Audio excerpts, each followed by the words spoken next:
But first, we're joined by legal analyst David Ruoff with some analysis of what we've seen here. David, thanks so much for being with us. We know 1 year in the county jail, but we've also learned that he's been released on bail pending his appeal. So tonight, Owen Labrie will not be behind bars. That's correct. He won't have to serve any portion of his sentence until his appeal has run its entire course, and that can take up to 18 months. So this process could go on and on. Yes. I mean, they'll file a notice of appeal within the next 30 days, and then the Supreme Court's going to issue a scheduling order from there.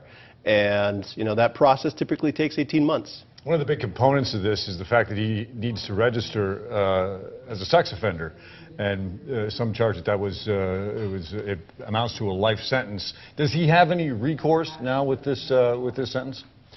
Well, with respect to the sex offender registration, he'll be what they call a Tier 2 offender.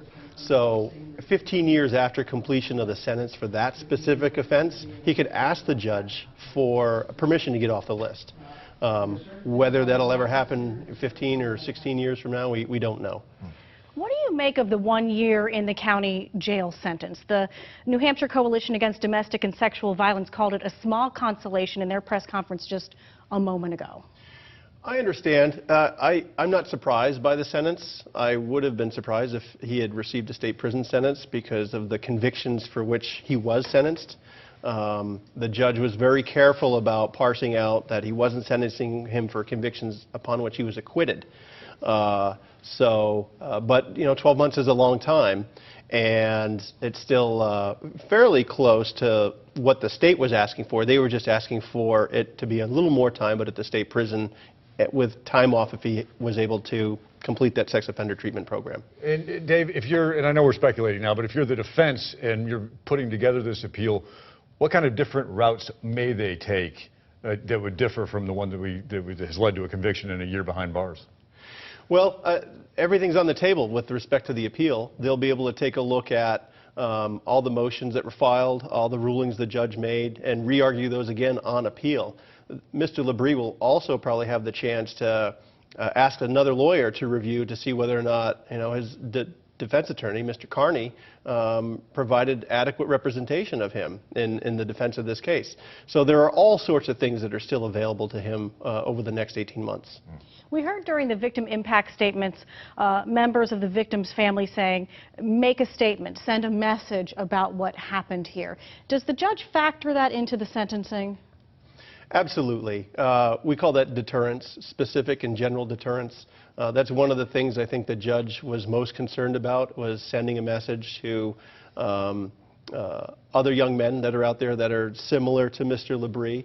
And, you know, it's a strong statement that if you're convicted of these types of crimes, that you will face the consequences and go to jail, regardless of what you've already lost in terms of going to Harvard and, you know, the stigma that attaches to these convictions. Gene asked you a moment ago about the timeline associated with all this. This has been obviously a very high-profile case. It's got national media attention, obviously a lot of attention here in New Hampshire. As this appeals process starts to move forward, I would imagine that both the prosecution and the defense will be very methodical and take their time to make sure that, one, no mistakes are made, and two, that this whole thing doesn't blow up in either of their faces, especially the prosecution, through an appeal. Absolutely. Keep in mind the Attorney General's office will handle the appeal for the state. They handle all the appeals, so the case will actually get transferred to them for handling. Whether Mr. Carney stays on as the attorney for the appeal remains to be seen. And what timeline? Are we looking at a year, year and a half, 2 years? Probably 18 months to 2 years. Oh. And let's talk about the actual sentence. We know Owen Labrie tonight, as we speak, is being released on bail pending his appeal. If he were to serve that 1 year in the House of Corrections, is it truth in sentencing? Would it be a full year? No, it wouldn't be.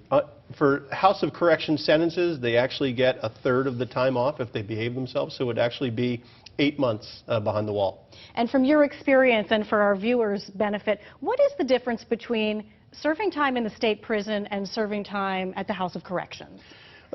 Both facilities are very, very different.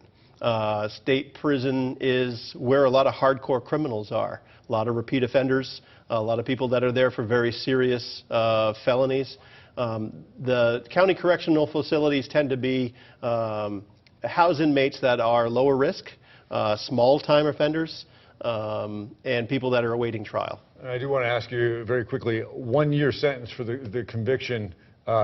Is this considered a harsh sentence, or is this pretty much in line with what you would expect? I think it's in line with what I would expect.